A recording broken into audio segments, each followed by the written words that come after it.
नमस्कार मंडळी. अर्धा कप हरभऱ्यान डाळ लिधी स्वच्छ धुईलेवानी पाणी में अर्धा ते 1 तास भिजाडलेवानी पाणी निताळलेवानं मिक्सरना भांडामा डाळ टाकीसन थोडं पाणी टाकानं आणि हाई थोडं रवाळ वाटी लेवानं आणि आता आपण 7-8 हिरव्या मिरच्या, अर्धा चमचा जिरं, 5-6 लसूण पाकळ्या आणि कोथिंबीर खलबत्तामा कुटी लेवानं जाडसर.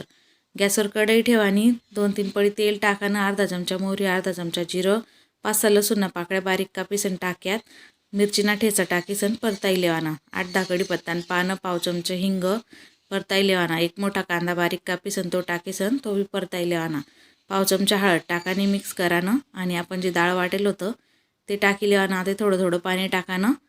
आता या ना मम्मी 1.5-2 ग्लास पाणी टाकीसन हे मिक्स कर लिधं. चवपुरतं मीठ टाकीसन आता हे मस्त शिजाड लेवानं चांगलं 12-15 मिनिट मध्यम आचेवर आणि बारीक कापेल कोथिंबीर टाकी लेवानी. आपलं वाटायला लाडणं पिठलं तयार शे. गरमागरम कसं वाटणं कमेंट करा. ते सबस्क्राईब